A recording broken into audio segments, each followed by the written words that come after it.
My family owns a cabin in the mountains. My great-grandfather built the original section, and my father and I have all added more to it over the decades. It went from a small 2-room cabin to a 2-story, 5-room cabin with a porch. Upstairs is the bedroom with 2 beds. Downstairs is the living room, kitchen, bathroom, and study. The study has an old steel tanker desk my grandpa put there, bookshelves full of old hunting, fishing, and trapping books, and a ton of old sci-fi novels my dad read as a kid. I decided to stay at the cabin over the summer instead of working between college semesters to maintain the property. Neighbors in the area had complained of vandalism and theft, and my dad was worried about someone breaking in. So, I planned to live there for the summer and take care of the land. I packed up the old Ford Bronco with food and other necessities, brought a rifle and a revolver, and even brought my dog. The dog, an Australian shepherd named Roscoe, was a great companion. The 5-hour drive to the cabin was uneventful, and when I arrived, I was greeted by the serenity of nature. Yes, I'd be alone all summer, with only human contact being trips into town for gas and food, but I was fine with that. I spent the rest of the day unloading supplies into the cabin, getting the generator started, turning on the lights, and settling in. Nothing unusual happened the first night. The next day, I mowed the grass around the cabin, hacked down weeds and small trees along the trails, cleaned out deer blinds, and got rid of wasp nests on the eaves of the cabin. Roscoe kept freezing and staring into the woods like he saw something, but then he'd just shrug it off and follow me, panting and wagging his tail. I spent the rest of the day cleaning the solar panels and checking the batteries, so I wouldn't need to run the generator, except for the AC or TV. The TV was an old console model from the 60s, and the antenna didn't pick up anything but static. But it had my old NES hooked up, which was a nice blast of nostalgia. That night, I cooked some Wolf brand chili, no beans, because chili doesn't have beans, you heretics, on the gas stove, and admired the view out the kitchen window. The motion-triggered lights picked up a raccoon hanging around behind the cabin, and I watched it while I cooked. I ate dinner in the living room while reading a book on African big game hunting, Death in the Long Grass, I think it was, and the lights began dimming. Something was wrong with the inverter, and the solar cells weren't charging the batteries fully. I called it an early night to save battery power. The following day I tried to figure out the issue with the batteries, but I was clueless. Roscoe kept looking into the woods and whining. I gave up trying to fix the inverter and decided I'd run solar by day, generator at night. I headed off into the woods to check the fence line of the property. I had my grandpa's old S&Amp, VU Model 10, a .38 revolver from when he was a cop in the 60s, on my hip in case of snakes or whatever. Roscoe was increasingly nervous, refusing to leave my side and whining. The fence was damaged in a couple places, so I made notes about where to make repairs. I had all summer, so there was no rush. Suddenly Roscoe started barking and snarling like something was there. I turned to look, but saw nothing. I drew my revolver and called out, "Who's there?" Roscoe charged off into the woods, still barking, and something big crashed through the brush, pursued by him. I shouted for Roscoe and chased after him, terrified he'd get into a fight with a bear. Then I heard Roscoe yelp. He came running back, tail tucked between his legs. There was a loud roar, like nothing I had ever heard before, and more crashing in the brush ahead. I still hadn't seen what the dog was chasing, and at this point, I didn't want to. I ran back to the cabin with Roscoe at my heels to load the rifle, a Gibbs carbine, basically a sporterized Enfield rifle in .308 with a nickel finish. I had only brought it along in case a bear tried to break into the cabin, not to shoot anything. With a round in the chamber and the magazine full, I stayed inside the cabin the rest of the day. I didn't see or hear anything else. Eventually I relaxed, cooked dinner, fed Roscoe, read a bit more, then went to bed, revolver under my pillow, rifle leaning against the wall next to the bed. The next day, I set out to finish checking the fence line, taking the rifle with me this time. Roscoe was acting worse, tail tucked, shaking, growling at the woods. He was making me nervous too, but I saw and heard nothing strange. Birds were chirping. Squirrels were doing their thing. Everything seemed normal, except for the dog. I started checking the area near the creek, and that's when things got bizarre. The berry bushes were picked clean. Normally they'd be loaded with berries that time of year. I began suspecting a bear had been in the area, and maybe that's what Roscoe encountered the day before. There were footprints in the mud by the creek, too big and shaped wrong to be deer or pig. There were so many prints, the mud was churned, and I couldn't get a clear look at any of them. Suddenly, something sailed through the air and landed on the trail near me. A pine cone. Then another. Someone was throwing pine cones. I shouted, "Who's there?" No response. I said they were trespassing on private property and that I was armed. A large stick flew at me and missed. I threw it back and yelled that I was calling the sheriff if they didn't leave. Then came a rock. I flipped off the safety on my rifle and fired a shot into the air. Dead silence, except the ringing in my ears. I chambered another round loudly and shouted again that I was calling the sheriff. Still nothing. Then, a hailstorm of rocks, sticks, pine cones, and debris was thrown at me from the woods. A few hit me, hard enough to hurt. Roscoe yelped when a rock hit him. I still couldn't see who was throwing things. I fired again, this time into the woods. That same roar echoed out. That thing was still out there. Forget this, I thought, and I ran back to the cabin. Whoever or whatever it was crashing through the brush parallel to the trail, still throwing stuff. Roscoe, finally fed up, turned and charged back into the woods, snarling. There was an ear-splitting scream, and Roscoe barked like he was fighting something. I started after him, chambering another round, but another rock flew out of the trees and hit me in the head. It knocked me for a loop. Blood was pouring down my face. I retreated to the cabin, locked myself inside. Roscoe showed up a few minutes later, covered in mud, blood, and leaves. I checked my phone. No signal, of course. I topped off the rifle magazine and considered driving into town to call the sheriff. But no, forget that. My heart was hammering, but I figured whoever was out there should be more afraid of me. I had a gun, and Roscoe clearly got into a fight with them and lived. I cleaned the dog up, treated his wounds with antibiotic ointment, then checked mine. Nasty bruise on the forehead, small cut. Cleaned and bandaged. I was in siege mode. Generator on, lights blazing. Kept checking out the windows while I made dinner. Motion lights kept going off, but I didn't see anything. Eventually I figured they'd had enough and weren't coming back.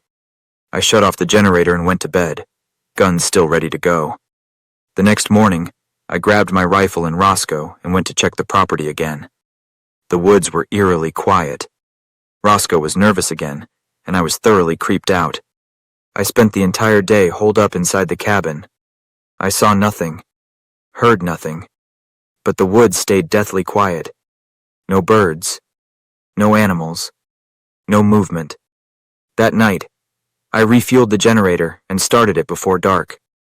Then I began cooking a pot of canned beef stew. The motion lights went off again, but I didn't see anything.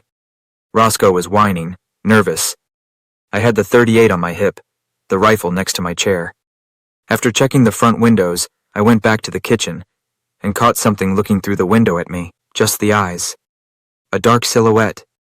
I shouted, drew my revolver, and whatever it was vanished. I ran to the window and caught a glimpse of a massive shadow disappearing into the trees. The window was high off the ground. I'm 6 feet tall, and I wouldn't be able to see in without a step stool. Whatever was looking in had to be massive. I thought it was a bear. I holstered my gun, stirred the stew, and turned down the heat so it wouldn't burn. Then I grabbed the rifle and stepped outside. The generator sputtered and died. Darkness. I ran back inside, barking my shin on the coffee table, set the rifle in the chair, and grabbed an old Army Englehead flashlight. I stepped onto the porch and checked the generator. Fuel looked fine. I restarted it. Lights came back on. Then I heard glass shatter. I ran into the kitchen, just in time to see a long, hairy arm reaching through the broken window, grabbing the pot of stew off the stove. I whipped out the .38 and emptied it at the window. A scream erupted, and the pot clattered to the floor. I saw a huge figure vanish into the woods again. I grabbed the rifle, ran upstairs, reloaded the revolver, and came back down. Roscoe was too scared to follow. I stepped out into the yard. Flashlight in one hand, rifle in the other. Something rustled in the brush. I raised the flashlight, and the lights didn't go out. But I was in shadow. Something massive was between me and the lights. I didn't hesitate. I fired. A scream. Something humanoid ran into the woods. I chambered another round, fired again. A rock came flying back at me. I fired a third shot, then drew the revolver and emptied it too. Another roar. More crashing in the brush. Another rock sailed past me. Forget this. I ran inside, locked all doors and windows, reloaded both guns, and covered the kitchen window with plywood. Thumps and crashes hit the walls. Rocks. Sticks. Who knew what? I retreated upstairs with Roscoe and fired multiple shots out the bedroom window. Eventually, the attack stopped. The lights stopped going off. I heard something in the woods, an eerie, half-singing, half-grunting sound. I fired another shot. Silence. I stayed up all night. The generator ran out of gas around 3 o'clock a.m., and the cabin switched to battery power. Lights lasted another hour. Then, total darkness. At dawn, I jumped in the Bronco with Roscoe and got out. I reached the gas station near town, called my dad, and waited for him to make the 5-hour drive. I sat in the Bronco the entire time, too wired to sleep. When he arrived, I told him everything. Then we called the sheriff. A deputy arrived, skeptical, until he saw the rocks, sticks, scuff marks, broken window, stew splattered everywhere, and all the spent brass. He said 3 others had reported similar incidents in the last month. We searched for prints. Found a few, but none clear enough to cast. My dad helped me clean the kitchen, refueled the generator, and fixed the inverter. I packed up everything into the Bronco. I wasn't staying another night. I didn't return to the cabin again until hunting season that winter, and only with my dad and uncle. We never saw or heard anything unusual again.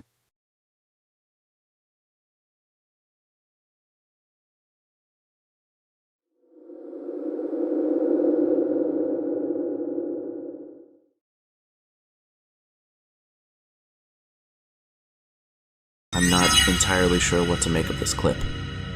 It's been floating around online for a while, and I've gone back and forth on it. I'm leaning toward it being AI generated, but I can't say for certain. The Idaho video opens with a shaky zoom through a row of tall, leafless trees, the camera struggling to lock onto something moving far in the distance. As the view finally steadies, 2 dark shapes appear. One is large and powerfully built, the other smaller, sticking close at its side. The bigger figure walks with slow, heavy steps, now and then glancing over its shoulder as if checking on the smaller one. The smaller figure copies its movements, occasionally reaching up toward the taller shape, almost like there's some kind of protective connection between them. Curious what you think about it too. In April 2021, a trail camera placed deep in the forest captured a short but striking moment at around 9 p.m. The footage shows a huge dark figure moving between the trees. Its silhouette is broad and upright, far larger than any known animal in the area. The camera's infrared light gives the scene an eerie, ghostly look as the figure strides past, briefly turning its upper body before disappearing into the darkness. No people or other animals were recorded that night, and the sheer size of the figure has sparked ongoing debate. Some argue it could have been a person walking close to the camera, while others insist the height, proportions, and movement point to something much bigger, possibly a rare glimpse of the elusive Bigfoot.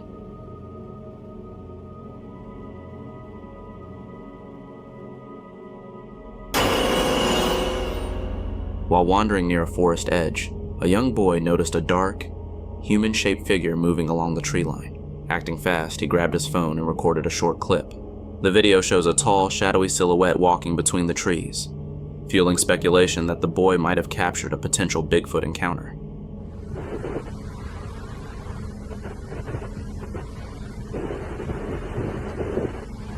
Look at that! Oh my gosh!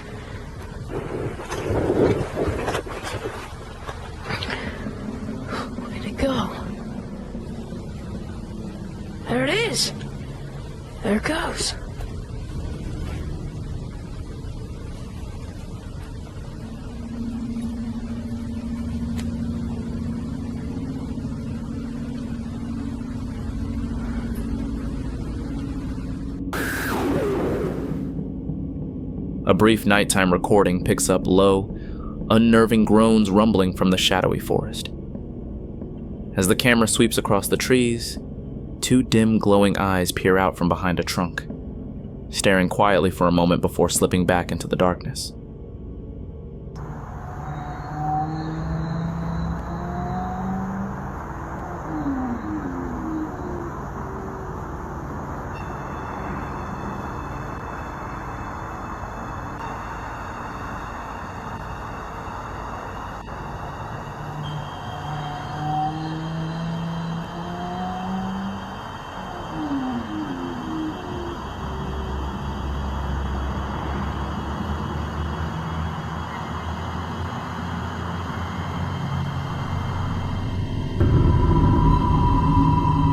While trekking through Georgia's dense forest, a man spots sudden movement and quickly starts filming. His camera captures a massive dark figure sprinting upright on two legs, moving with powerful fluid strides between the trees. The broad bipedal silhouette races through the brush far faster than any person could, before vanishing into the thick undergrowth, leaving the man shocked and unsure of what he just recorded.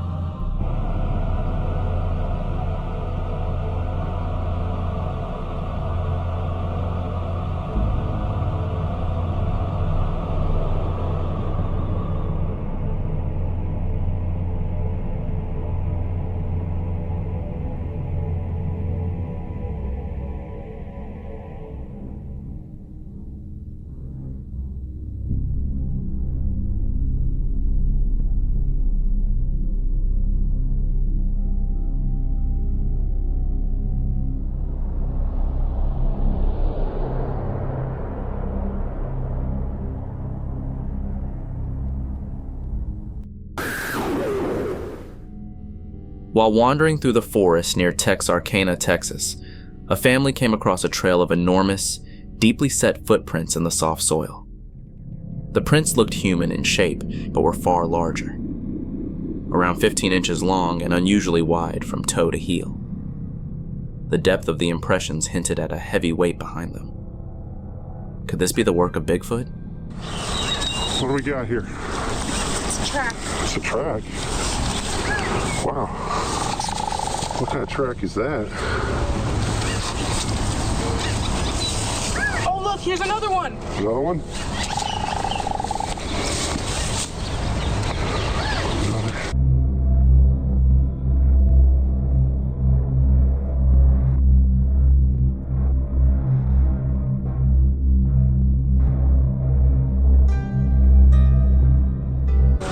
And it goes that way. Somewhere. I see something over there. Run, let's get out of here.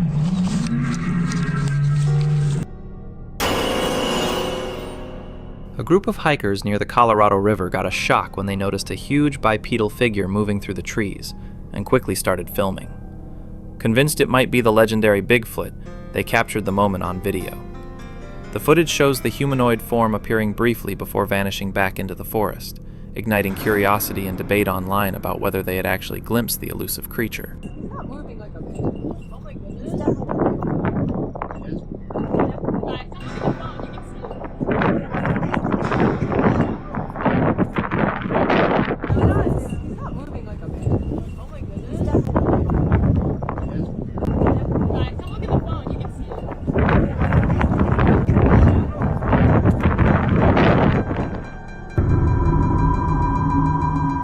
While out hunting in the Michigan woods, two hunters experienced a shocking encounter with a towering, upright figure that resembled Bigfoot. The creature emerged suddenly in a nearby clearing, its body covered in dark hair. Feeling alarmed, one hunter fired several warning shots. The figure reacted immediately, turning and sprinting back into the thick forest, vanishing from sight. Take a look. God! Hold on! What is that? Wait a second. Robin, what is that? What the Robin, what are you doing? Oh my God, it's running! The depth of the impressions hinted at a heavy weight behind them. Could this be the work of Bigfoot? What do we got here? It's a track. It's a track. Wow. What kind of track is that? Here's another one. Another one?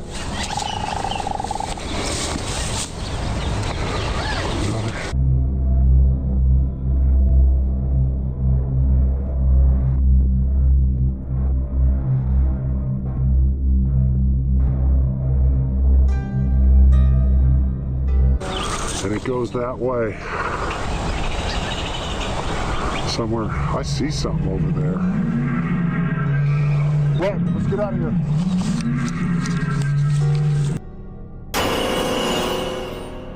A group of hikers near the Colorado River got a shock when they noticed a huge bipedal figure moving through the trees and quickly started filming. Convinced it might be the legendary Bigfoot, they captured the moment on video. The footage shows the humanoid form appearing briefly before vanishing back into the forest, igniting curiosity and debate online about whether they had actually glimpsed the elusive creature.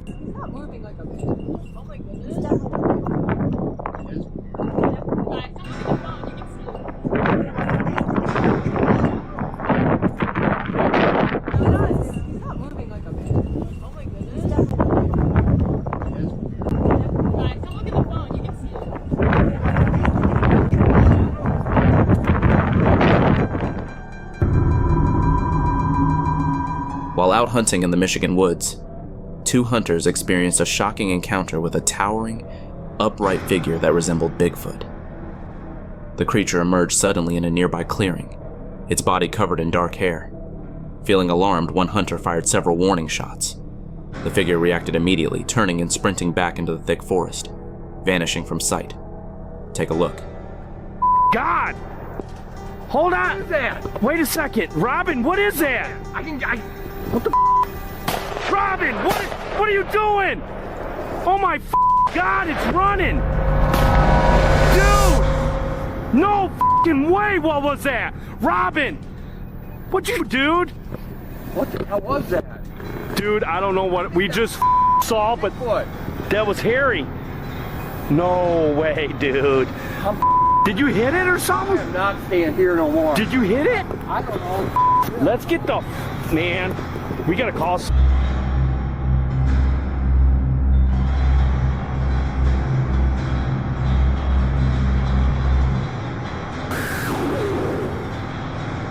While out hunting in the Michigan woods, two hunters experienced a shocking encounter with a towering, upright figure that resembled Bigfoot. The creature emerged suddenly in a nearby clearing, its body covered in dark hair. Feeling alarmed, one hunter fired several warning shots. The figure reacted immediately, turning and sprinting back into the thick forest, vanishing from sight. Take a look. Guys, I was out here hunting, and I'm so startled right now. I think I may have stumbled across a Bigfoot. I'm just not sure. Here, let's see if you guys can tell. I'm so startled right now. I'm so startled.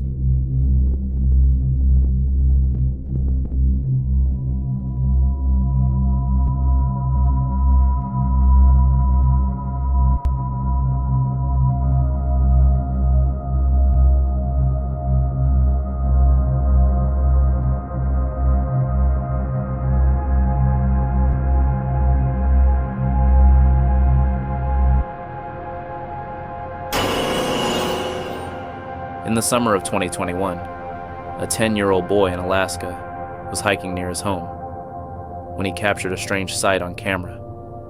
He had been taking photos of trees and wildlife when something moving in the distance caught his eye. On instinct, he snapped a quick picture. The image is slightly blurry, but it reveals a tall, dark figure standing upright among the trees, seemingly covered in thick hair with a broad, unusual shape, unlike any animal he knew.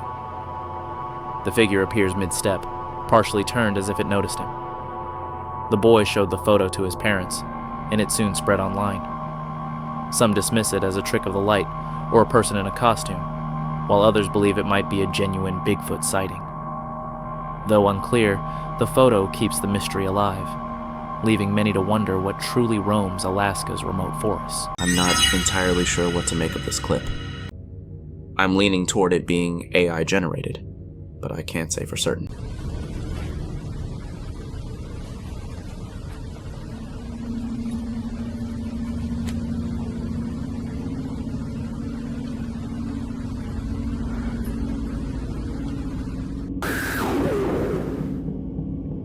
A brief nighttime recording picks up low, unnerving groans rumbling from the shadowy forest. As the camera sweeps across the trees, two dim glowing eyes peer out from behind a trunk, staring quietly for a moment before slipping back into the darkness.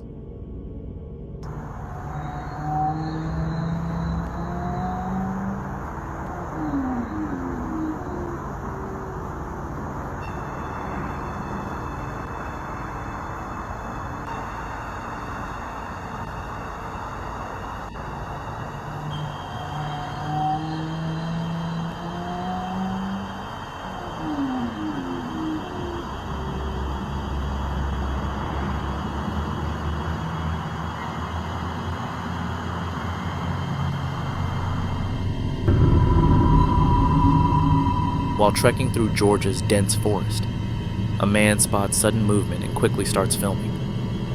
His camera captures a massive dark figure sprinting upright on two legs, moving with powerful fluid strides between the trees. Let's get the man. We gotta call.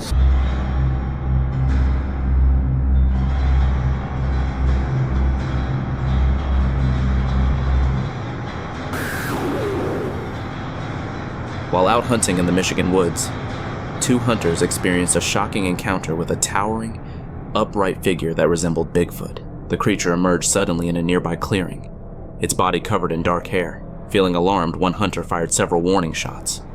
The figure reacted immediately, turning and sprinting back into the thick forest, vanishing from sight.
The Rocky Mountain Sasquatch team reviews footage of a reddish-orange figure moving through the forest, believed by some to be Bigfoot.